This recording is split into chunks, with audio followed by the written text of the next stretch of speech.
Hello everyone, welcome to the course on computer-aided drug design. Today we are going to start a new topic that's called target-based drug design or docking as it is popularly called. So far we looked at structure-based drug design. That means we looked at the three-dimensional structure of the ligand. We looked at the physicochemical properties of the ligand. We looked at the pharmacophoric features of the ligand. We developed structure-activity relationships. So we never knew anything about the target at which this particular drug is going to go and bind. It could be a protein or an enzyme or it could be an channel. So we never knew anything about it. So our focus has been only on the cheminformatic properties of the drug.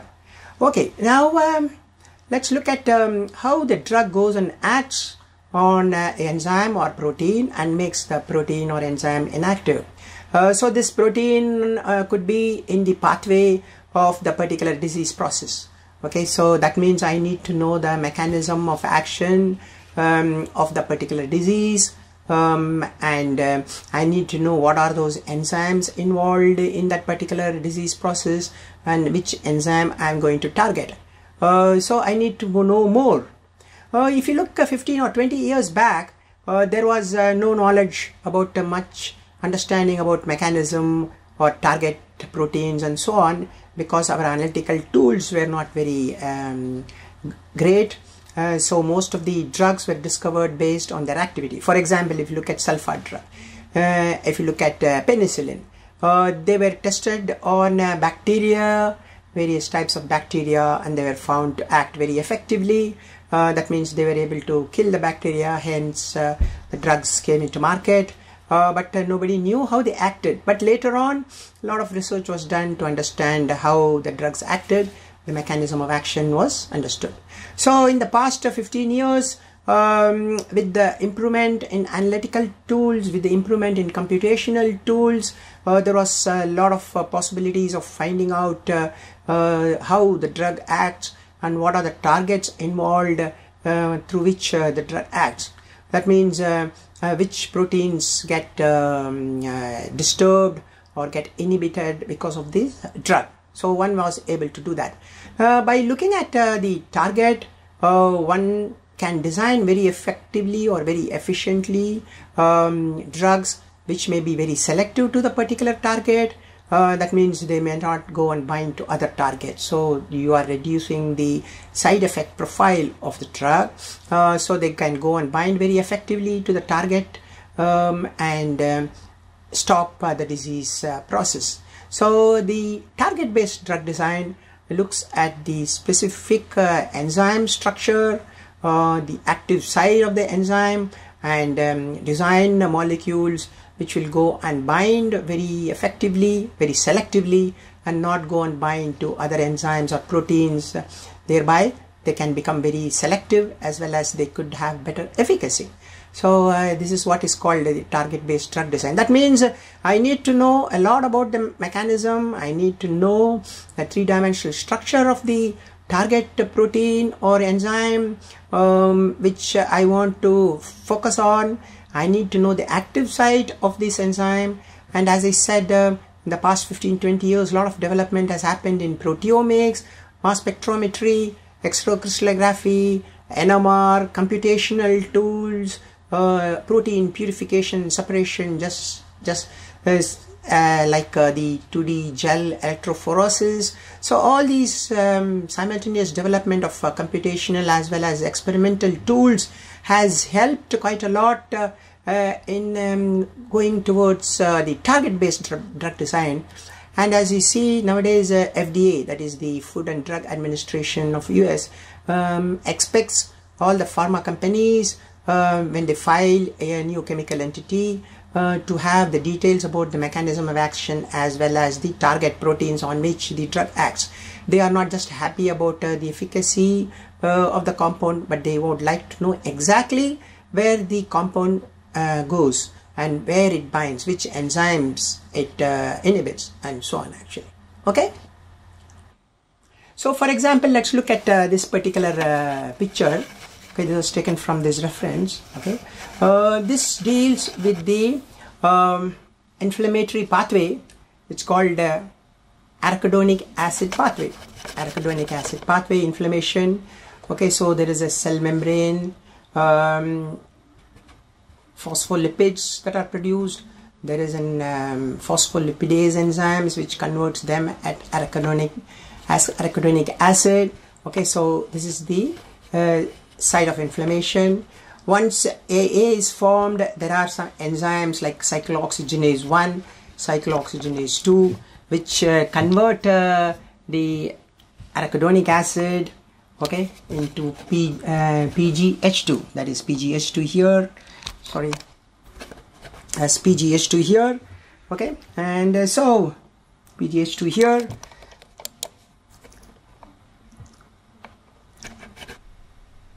And this PGH2 is acted upon a large number of enzymes, prostaglandin E synthase, that's this one, which converts the PGH2 into PGE2. Okay, so this is how the inflammation progresses. Okay, inflammation, vasodilation, and so on. This PGE2 goes to EP receptors. Okay, then there is a PGDS enzyme which converts that into PGD2. Then there is a PGFS enzyme which converts into PGF, and then there are thromboxanes. Then there is a PGIS enzyme which converts into PGI2. So the PGH2 is being converted by large number of enzymes to various products. Okay, simultaneously we also have another enzyme called lipoxygenase. Okay, lipoxygenase, which converts the arachidonic acid into 5-HETE, which is involved in bronchospasm, vasoconstriction. Okay, so you have large number of enzymes in the arachidonic acid pathway, large number of enzymes in the arachidonic acid pathway which are involved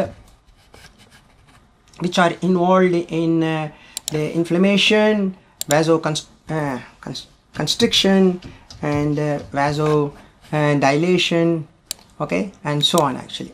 So if you look at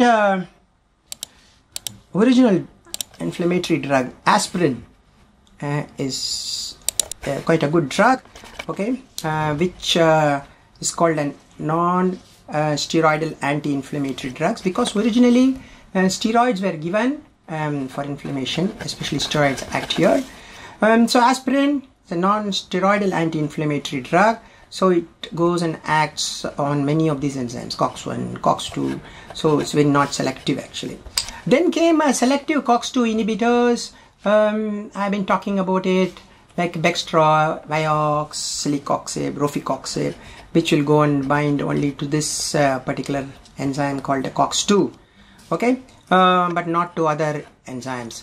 And then there are some drugs which may be targeting this, there are some drugs which may be targeting this. So if you take a mechanistic pathway like inflammation, one could target different enzymes to achieve different scenarios. Okay, one could target this enzyme alone, one could target this enzyme alone, or this enzyme, or combination of this enzyme and this enzyme, depending upon what is desired. So then the target based drug design comes into picture. So I need to know something about the target protein, the size of the protein, the active site of the protein, and so on actually. Okay, this is where the target based design comes into picture. Okay, so that means I need to know something about the target. This mechanism I need to know. I need to know the details about the target, the structure, the shape, the three-dimensional conformation the protein takes. All these things I need to know. That's very, very important.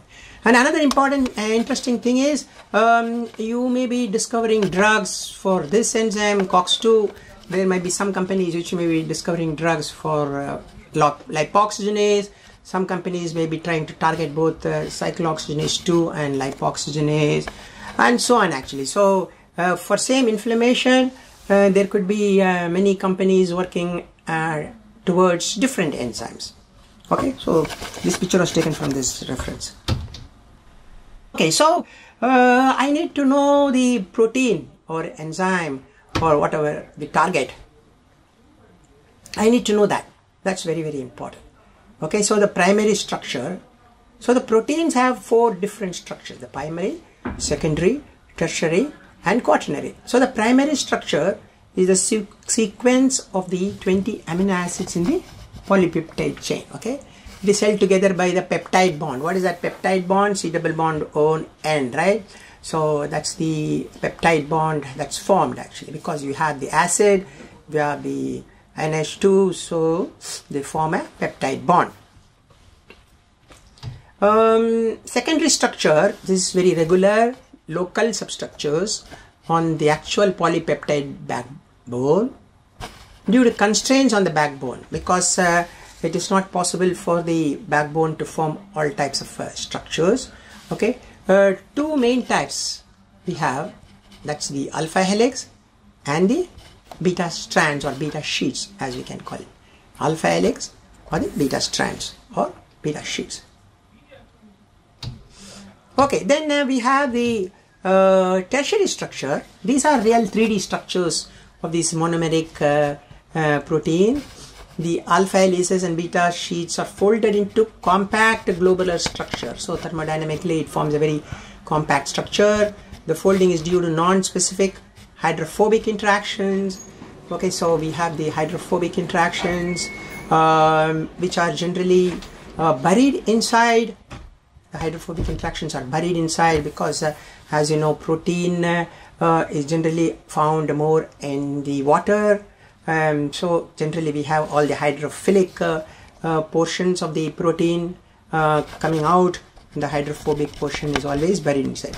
Then you have the other tertiary interactions are formed, salt bridges, hydrogen bonds, disulfide bonds. So all these are formed. That is why the protein takes a 3-dimensional globular compact structure.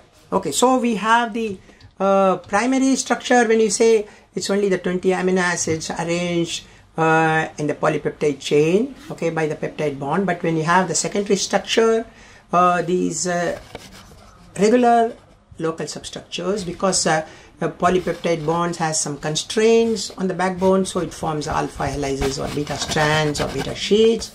Then we have the tertiary, which is because of the hydrophobic, non-specific hydrophobic interactions which are buried inside, and other interactions such as salt bridges, hydrogen bonds, disulfide bonds, are all these formed. Then we have the quaternary structure. We may have 2 or more individual these tertiary structures combined together, okay, to form, because as a whole only they start acting. Okay, so for example, hemoglobin is a tetramer. If you take that 5-lipoxygenase, which I showed you, which is involved in bronchoconstriction, okay, and also which is which takes arachidonic acid as a substrate, it's dimeric. Okay, so the quaternary structure may be aggregation of 2 or more individual polypeptide chains, that is 2 or more tertiary structures connected together actually. Okay, so they act accordingly. So the proteins have 4 different levels, I would say, of structures. Okay, okay, 5-lipoxygenase is a dimer. Okay, this was taken from these 2 references. So it's a very interesting picture. If you look at some of these amino acids like alanine, valine, leucine, isoleucine, okay, methionine, tryptophan, they are all non-polar hydrophobic. Okay, they are all hydrophobic. So generally they'll be buried inside in aqueous medium. You generally have only the hydrophilic amino acids outside. These are polar uncharged. Okay, cysteine, glycine, serine, tyrosine, glutamine. Look at that, polar uncharged. Okay, because okay, charge gets neutralized here, as you can see. Polar charged, aspartic acid. Okay, so you can see glutamic acid, lysine, arginine. constant. So we have the polar charged, we have the polar uncharged, we have the hydrophobic protein. So the proteins are divided in, can be divided into these type of groups. So generally, if you have a protein three-dimensional structure, the hydrophobic groups may be buried inside, so the polar uncharged or polar charged may be sticking out. So this interesting picture was taken from these two references. Okay, so the amino acids, again, this is a very diagram, okay, showing how the proteins could be grouped. We can call it aliphatic protein, beta branched, aromatic, hydrophobic, polar, charged, positive, negative, showing the relationship to the 20 naturally occurring amino acids to the selection of physicochemical properties. These physicochemical properties determine the protein structure. So we could have a polar, we could have polar charged positive, polar charged negative, hydrophobic, aromatic, beta branched, aliphatic. So based on their amino acids, we can guess what type of amino acid it's going to be, and generally whether it will be pointing outside or inside. Okay, so how do we get the protein three-dimensional structure? About 15-20 years back, there were no tools like proteomics, so protein structure was not known, but with a lot of development in the area of two-dimensional gel electrophoresis, then mass spec, tandem mass spec systems, X-ray crystallography, NMR, a lot of proteins are being crystallized and their structures are being determined. But still there is a lot of scope for doing research in protein crystallization, because it's not such a simple job. So if you look at thousands and thousands of proteins that are involved in human diseases, we have only structures, three-dimensional structures of proteins which are 1/10 of that number. Okay, because it may be very difficult to purify to a high degree the protein of our interest and then crystallize it and get the three-dimensional structure. Okay, so the first step you have in the protein purification is the 2D gel, it's called. The 2D is the two-dimension. One dimension is the molecular weight difference separates the protein. Other dimension is the isoelectric point. You all know what is isoelectric point. This is the pH at which protein is neutral.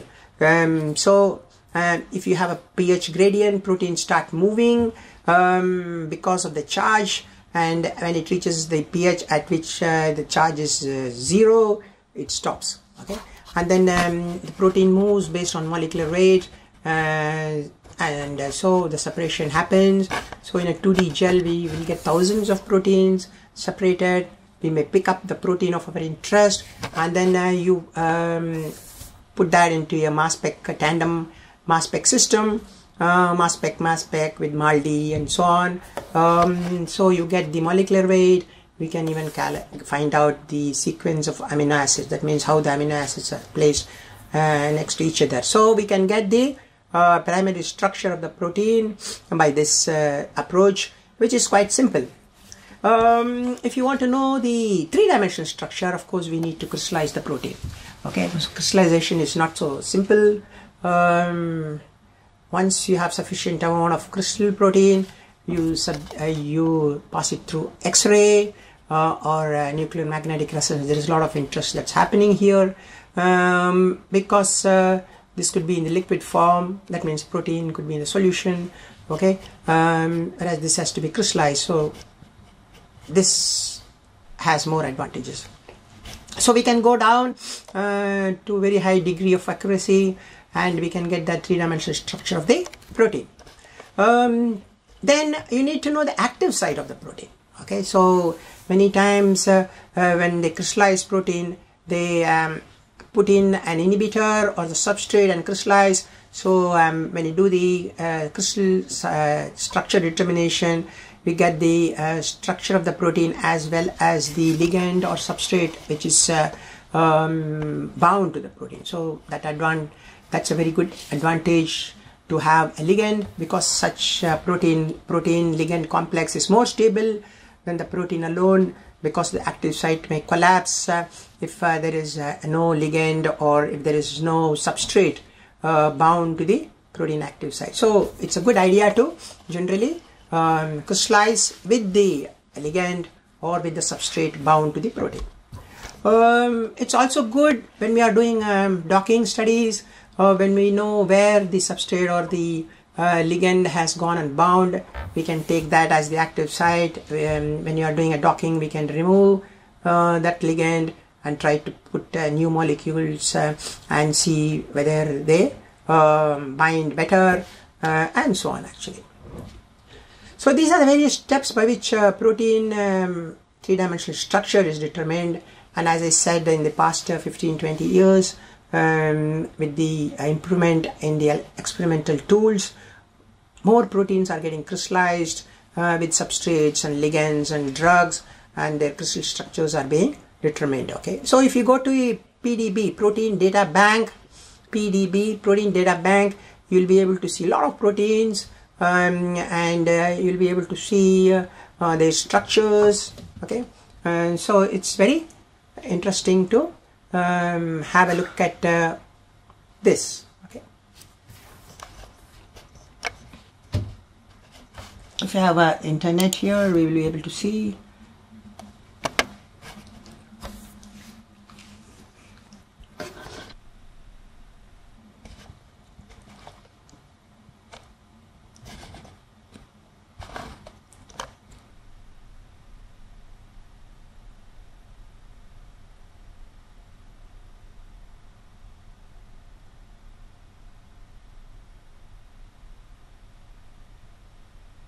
Yeah, this is cyclooxygenase 2.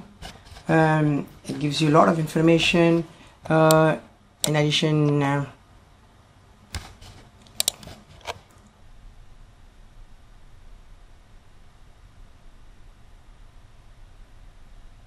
plus the references from which protein was downloaded. Okay, so you can get the 3D structure of this protein, which we can download for our further studies. If we want to perform docking, for example, then we need to have the PDB structure.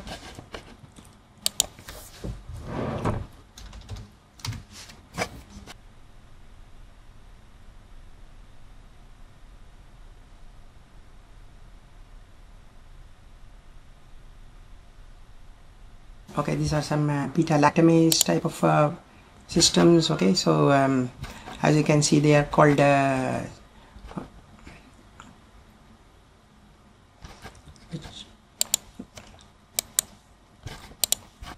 so you can see beta-lactamase with the meropenem. This meropenem is an antibiotic in the red, which is bound to that.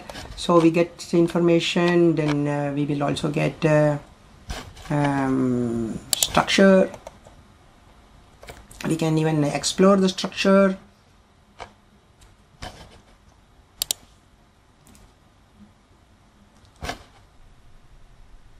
And there are a lot of references that are, here we can even rotate the protein, as you can see here. So we can rotate. This is software JS Mole. This is your antibiotics. Okay,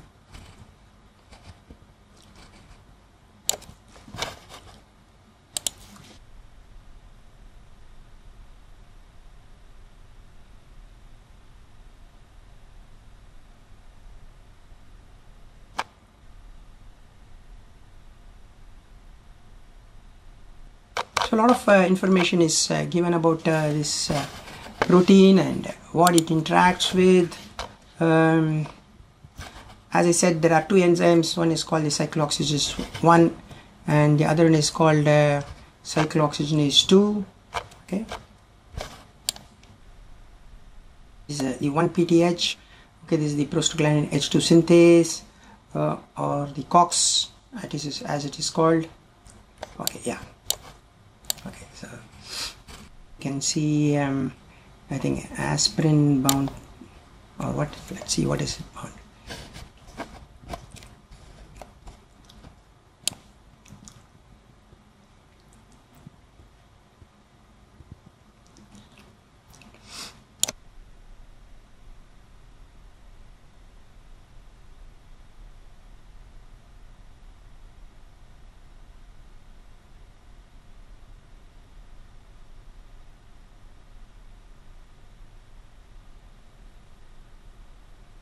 This is the prostaglandin H2 synthase.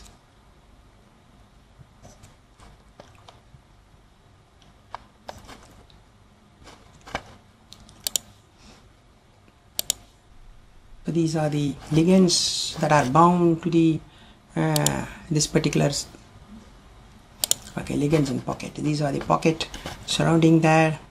So a lot of information can be got. This is the space filling model. You can see the ligands or an yellow color there.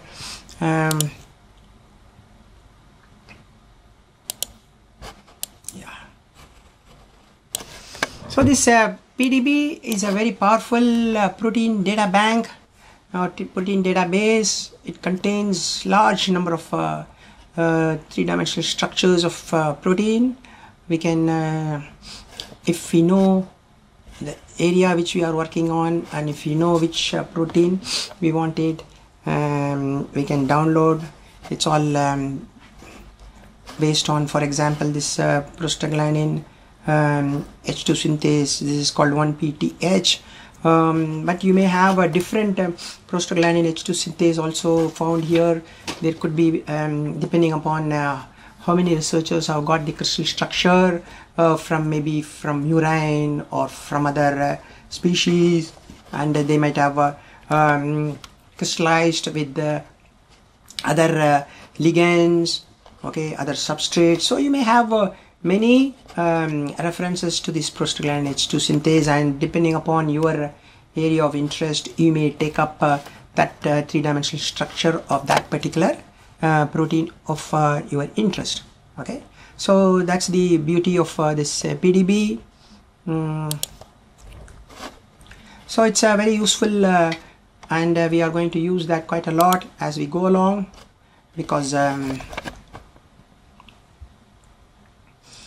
the three-dimensional crystal structure of the protein and the active side of the protein are very, very essential for us to use in docking softwares. And we are going to use docking softwares such as AutoDock or SwissDock, where we get the 3D structure of this protein of interest, and then look at different drugs and start placing them in the active side, and see how the docking takes place. So that way this PDB database is protein data bank, or protein database is very, very essential for us. So we will continue more in the later classes on the concept of target based design or docking. Thank you very much for your time.